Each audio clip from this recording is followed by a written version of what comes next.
Kita pasti pernah kesal, jengkel, atau nggak suka dengan sikap teman kita di tempat kerja. Banyak sekali keluhan yang kita sampaikan satu sama lain di belakang. Contohnya kayak misalnya kita kesal dengan atasan kita, terus kita sampaikan kepada si A untuk memvalidasi perasaan kita.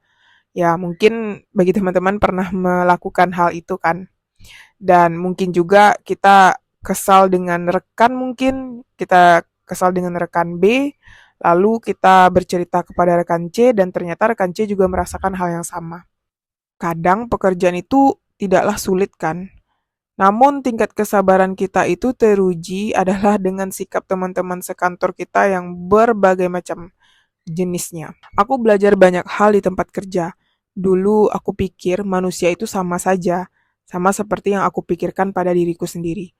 Jika diberi kerjaan, maka akan bertanggung jawab, suportif, tidak ada iri dengki, semua saling support.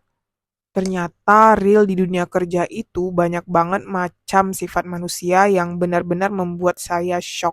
Dari sekian banyak hal yang tidak baik itu, tapi tentu ada yang baik dan itu juga banyak sih sebenarnya. Saya juga belajar banyak hal bagaimana bersikap menjadi manusia yang lebih baik dari teman-teman yang baik juga. Dan di sini saya juga nggak bilang saya 100% baik, tapi saya berusaha. Dari sekian banyak manusia dengan berbagai macam sikapnya yang membuat saya kesal, itu akhirnya pas kita mau pulang itu bawaannya pasti capek aja kan. Kayak energi kita itu terkuras sekuras-kurasnya. Kayak lari di lapangan bola berapa keliling gitu. Dan yang menyedihkannya itu energi kita udah habis, kita kesal, tapi dia nggak pernah berubah dan nggak sadar. Jadi itu membuat kita menjadi rugi dua kali kan. Kita jadinya perasaan kita nggak enak, energi kita habis, dan dia nggak pernah sadar dengan sikap dia. Sampai akhirnya saya sekarang paham, ternyata sikap manusia lain ke kita itu adalah bentuk ujian dari Allah. Supaya tujuannya adalah untuk memurnikan pribadi kita. Ujian itu ternyata membuka sikap asli kita. Jika itu baik, maka kita pertahankan. Jika itu buruk, maka segera kita perbaiki. Karena itu adalah tanda kasih sayang Allah pada kita. Ya, seperti ibaratnya penyakit. Misalnya kalau kita sakit kepala, misalnya ada rasa-rasa meriang atau gimana, itu kan langsung kita obati kan. Nah, kalau misalnya kita biarin aja, nanti tambah parah. Nah, seperti itulah gambaran kecilnya ujian di tempat kerja. Dulu karena naifnya, saya pikir teman di tempat kerja itu semuanya baik. Sampai ada suatu kejadian yang membuka mata saya dan melihatkan aslinya masing-masing orang tersebut.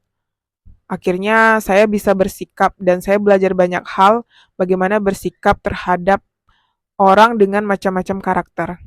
Dan ternyata tidak semua orang di tempat kerja itu harus kita percaya. Ternyata masalah itu benar-benar menjadi penyaring bagi kita untuk melihat mana yang baik dan mana yang tidak.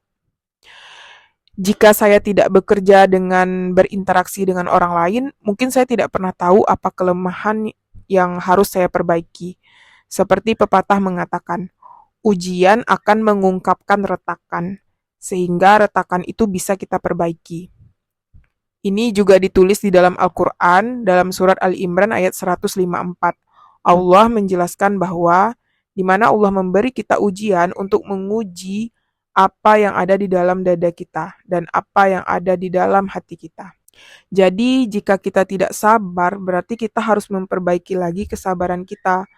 Mungkin bukan bersikap sabar pada pertemanan yang menjengkelkan, karena tidak mungkin kita harus sabar saja tanpa ada tindakan pencegahan dari diri kita sendiri.